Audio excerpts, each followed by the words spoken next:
Então, pessoal, continuando agora nessa aula, né, a gente tinha parado na aula passada aqui na parte de dimensionamento da potência dos transformadores, né? E nessa segunda parte aqui agora a gente vai ver a questão ali do paralelismo em transformadores, tá? Como que a gente pode ligar ali os transformadores em paralelo e quais as condições que têm que ser respeitadas, tá? Então, em subestações de até 500 kVA, tá? Normalmente a gente utiliza um único transformador, tá? De até para potências até 500 kVA, porque transformadores de até 500 kVA eles possuem alta disponibilidade, né? Então é relativamente fácil aí tu encontrar aí transformadores para comprar até essas potências aqui. Já para potências superiores começa a ficar mais difícil de tu achar. Então é interessante ele estar utilizando ali dois ou mais transformadores ali, né, dividindo a potência total da carga ali entre os transformadores. Para potências superiores, normalmente utiliza-se duas ou mais unidades e a utilização paralela traz algumas vantagens interessantes, como por exemplo a maior continuidade na operação. Aí se eu tiver que fazer acontecer alguma falha no transformador, né, como eu tenho dois ou mais, eu não preciso necessariamente desenergizar toda a minha instalação, né, só uma parte dela. Enquanto que se eu tiver um único transformador ali de grande potência, né, e precisar desenergizar ele, necessariamente toda a minha instalação elétrica ali vai ficar desenergizada, né. Então, uma das vantagens ali do paralelismo pode ser essa daqui. Para a gente ligar os transformadores em paralelo também precisa respeitar algumas condições, tá? Então, por exemplo, a alimentação primária das várias unidades, né, todas as unidades transformadoras, elas têm que ter as mesmas características elétricas. Os transformadores têm o mesmo deslocamento angular, tá? Então, tem que ser a mesma configuração. Se for triângulo estrela, os dois têm que ser triângulo estrela, assim por diante, né? A gente sabe que esses transformadores eles podem ter várias configurações de defasagens, né? A mais comum, que é a triângulo estrela, é 30 graus, mas tem outros transformadores ali com várias configurações ali que promovem vários tipos de vários valores de deslocamento angular. O transformador delta delta ou y y ele é um transformador que não introduz defasamento angular entre primário e secundário. Então isso é uma coisa que tem que prestar atenção, né, para não gerar diferença de potencial quando tu for ligar os transformadores em paralelo. As tensões secundárias, obviamente, têm que ser iguais também, né? Então, a mesma relação de transformação, né? As impedâncias percentuais têm que ser preferencialmente iguais, não precisa ser obrigatoriamente iguais, mas tem um limite máximo ali, né, estabelecido por norma ali, que as impedâncias podem até ser diferentes, né, mas não pode passar desse limite. Os fatores de potência de curto-circuito sejam iguais também. A relação entre as potências nominais das diversas unidades não seja superior a 3 para 1. Então eu não preciso ter transformadores necessariamente da mesma potência em paralelo, mas se as impedâncias percentuais e as potências forem iguais ali, né, nos transformadores, então a carga ela se distribui igualmente entre as unidades transformadoras. Então se tu quiser garantir que tem uma distribuição uniforme da carga ali que vai estar alimentando, tu tem que ter transformadores ali exatamente com as mesmas características elétricas, né? Tem que observar essas aqui e tem que garantir que a impedância percentual e as duas potências dos dois transformadores sejam exatamente as mesmas, né? Então, se a sequência de fases, o deslocamento angular ou a tensão secundária dos trafos não forem iguais, haverá diferença de potencial entre as fases, ocasionando curto-circuito no transformador. Então eu tenho aqui duas unidades, está ligado em Y e Y. Então o primário, mesmo primário ali, mesmo barramento alimentando as duas entradas aqui do transformador. Né, eles têm que estar próximos ali para estar recebendo o mesmo nível de tensão ali no primário, né, para não ter muita diferença, muita queda de tensão desse primário aqui para esse daqui, por exemplo. E no secundário aqui, tá, se a gente liga, por exemplo, a fase A desse transformador com a fase A desse daqui, a B desse daqui com a B desse daqui e a C com a C. Tá? Se a sequência de fase, deslocamento angular ou a tensão for diferente, eu vou medir uma diferença de potencial aqui. Se eu medir uma tensão zero aqui, significa que eu posso ligar em paralelo, aí não vai ter nenhum problema.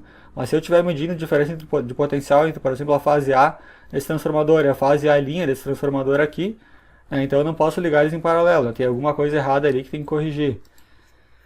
Então, considerando agora, por exemplo, três transformadores com potências nominais PNT, tá? PNT1, PNT2 e PNT3, com impedâncias percentuais ZNT, então ZNT1, ZNT2, ZNT3, a potência da carga, tá, que vai estar alimentando ali entre os transformadores PC, irá se distribuir entre os três transformadores de acordo com a seguinte expressão, tá? Então, como eu falei anteriormente aqui, né, se a gente quiser que tenha a mesma distribuição de carga, tem que ter a mesma impedância percentual, tá? E também a potência dos transformadores tem que ser igual. Agora, se a gente tiver características diferentes, a gente pode saber com quanto da potência da carga total, tá? Que eu vou colocar aqui no PC, quanto que cada transformador, aqui no caso tem a expressão para três transformadores, mas poderiam ser para 2 ou para 4, 5, assim por diante, né? Só aumentando a expressão. Então isso daqui vai me dar, né, preenchendo aqui com todos esses dados, vai me dar a parcela de potência que cada transformador vai estar assumindo. Tá? Esse ZMT aqui, impedância média de curto-circuito, ele tem que ser calculado primeiramente, né, antes da gente aplicar essa expressão. Ele é dado pela soma das potências nominais ali dos transformadores dividido por essas razões aqui, né, que é a potência nominal do transformador 1 dividido pela impedância percentual do transformador 1, aí transformador 2, 3 e assim por diante. Né. Aqui tem uma imagem aqui, né, de um transformador triângulo estrela, tá? Primário em triângulo, secundário em estrela, os três ligados aqui em paralelo, né? Fase A com fase A, fase B com a B e a C com a C respectivamente. Né? Então, como as características elétricas dos transformadores, tá, de exatas mesmas especificações, eles não vão ser exatamente iguais, né? Porque sempre vai ter alguma diferença construtiva ali, né? Por mais que tu tenha dois transformadores das mesmas especificações, eles nunca vão ter, né, 100% das características iguais. A norma admite as seguintes diferenças, né? Na relação de transformação mais ou menos 0,5%, na impedância percentual até mais ou menos 7,5%, né? Como eu falei, não era obrigado os transformadores a serem exatamente a mesma impedância percentual, e a corrente em vazio mais ou menos 20%, tá? Isso tem a ver com a impedância do transformador, né? A impedância a vazio nele, a impedância do ramo de magnetização do transformador. Como um exemplo aqui, agora a gente vai ver, então, considere três transformadores em paralelo com as seguintes características, tá? Então eu tenho a potência nominal de cada transformador e eu tenho a impedância percentual de cada um deles. E aqui o esquema de ligação dos três ali, né, em paralelo aqui, com os três secundários aqui ligados em paralelo. Sabendo-se que a demanda solicitada da carga é 2.100 kVA, tá? Então que vai ficar dividido entre esses três caras aqui, determinar a distribuição de carga pelas três unidades. Então, simplesmente aplicando aquela fórmula que a gente acabou de ver lá, tá? Primeiro começando com a impedância média de curto-circuito, né, que tem que calcular, somando a impedância dos três, 500 mais 750 mais 1.000, tá? Dividido pela razão ali, potência pela impedância percentual de cada transformador, somando tudo aqui no denominador, eu vou ter uma impedância equivalente de 4,4%. Tá? Logo, a distribuição da carga para cada transformador pode ser calculada de acordo com essa expressão aqui, né, que nem a gente acabou de ver. Então essas expressões aqui é que eu estou aplicando lá no final. Então, para o transformador 1 aqui a gente tem 2.100 vezes 500 vezes 4,4 dividido por 500 mais 750 mais 1.000 vezes 3,5 vai dar 587 kVA. Para o transformador 2 vai dar 685, para o transformador 3 vai dar 822 kVA. Tá? Percebam que uma coisa aqui, ó, como eles têm a potência e a impedância percentual diferente, como eu falei, a distribuição da carga vai ser diferente. Se a gente notar aqui, o primeiro transformador ele é de 500 kVA e ele ficou com 587, então ele vai trabalhar com um pouquinho de sobrecarga, né? Um regime de sobrecarga ali que é até tolerável. Né?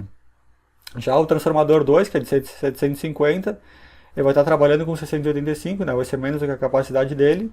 E o transformador 3 aqui, um transformador de 1000, vai estar trabalhando com 822. Né? Então a carga ela ficou distribuída de uma forma ali proporcional à potência de cada um dos transformadores. Né? O transformador que tem de maior potência ele ficou com a maior carga, o intermediário ficou com a carga intermediária e o de menor potência ficou com a menor potência. Né? Embora essa potência aqui ainda ultrapasse ali os 500 kVA ali, que é a potência nominal do transformador. Bom, nessa aula era isso, tá, pessoal? Espero que tenham gostado aí. Essa aula aqui é uma continuação da aula passada, então se não assistiu a primeira aula ali, seria interessante que assista, tá? Para dimensionamento da potência dos transformadores.